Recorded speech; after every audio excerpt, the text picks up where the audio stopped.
વચનામૃત ગઢડા મધ્યનું 28મું, જીવનદોરીનું, દયાળુ પ્રકૃતિનું. તારીખ 13/2/1823 ગુરુવાર.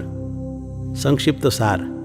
પહેલો, મહારાજ અતિ દયાળુ હોવા છતાં ભક્તના દ્રોહી અને ઘસાતું બોલનારની સાથે તેમને બોલવાનું મન જ થતું નથી. સાર બીજો, ભગવાનને રાજી કર્યાનો શ્રેષ્ઠ ઉપાય મન કર્મ વચને ભક્તની સેવા કરવી એ જ છે, અને કુરાજી કર્યાનો ઉપાય ભક્તનો દ્રોહ કરવો તે છે. સ્વામિનારાયણ હરે, સ્વામિનારાયણ હરે.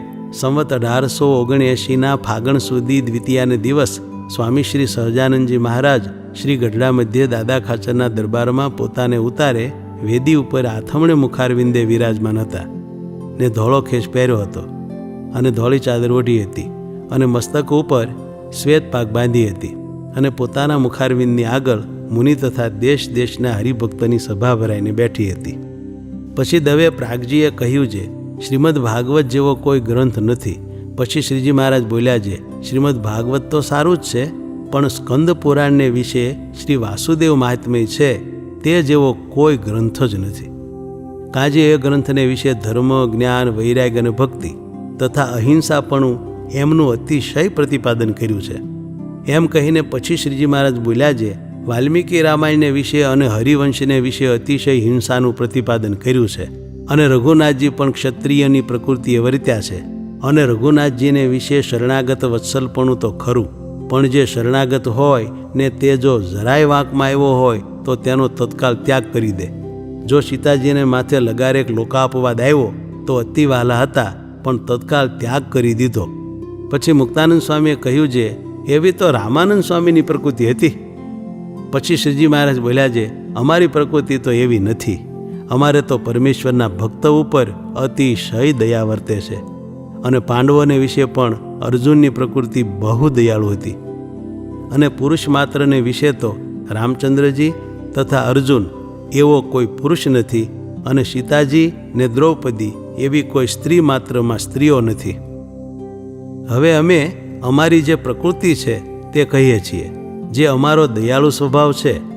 તો પણ જે હરિભક્તનો દ્રોહી હોય તેનો તો અમારે અભાવ આવે છે. અને હરિભક્તનું ઘસાતું જો કોઈ બોલ્યો હોય અને એને જો હું સાંભળું તો તે સાથે હું બોલવાને ઘણો ઈચ્છું, પણ બોલવાનું મન જ થાય નહીં.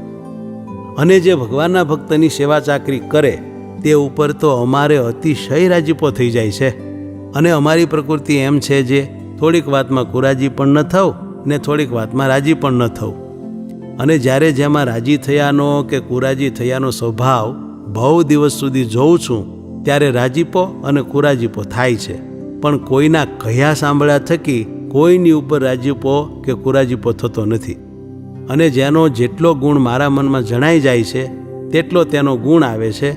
અને મારે તો એ જ અંગ છે, જે જો ભગવાનનો ખરેખરો ભક્ત હોય તો હું તો તે ભગવાનના ભક્તનો પણ ભક્ત છું, અને હું ભગવાનના ભક્તની ભક્તિ કરું છું. એ જ મારે વિશે મોટો ગુણ છે. અને એટલો ગુણ જેમાં ન હોય તો તેમાં કોઈ જાતની મોટપ શોભે નહીં. અને ભગવાનના ભક્તનો જેને જેને અભાવ આવ્યો છે તે અતિશય મોટા હતા તો પણ પોતાની પદવી થકી પડી ગયા છે. અને જેનું રૂડું થાય છે તે પણ ભગવાનના ભક્તની સેવામાંથી જ થાય છે. અને જેનું ભૂંડું થાય છે તે પણ ભગવાનના ભક્તના દ્રોહમાંથી જ થાય છે. અને વળી જીવને ભગવાનને રાજી કર્યાનો ઉપાય તો મન કર્મ વચને ભગવાનના ભક્તની સેવા કરવી એ જ છે. અને ભગવાનના ભક્તનો દ્રોહ કરવો એ જ ભગવાનને કુરાજી કરવાનો ઉપાય છે.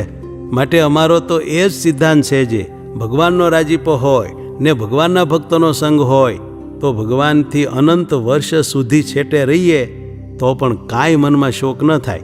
અને ભગવાનની પાસે રહેતા હોઈએ ને જો ભગવાનનો રાજીપો ન હોય તો તેને હું સારું નથી જાણતો.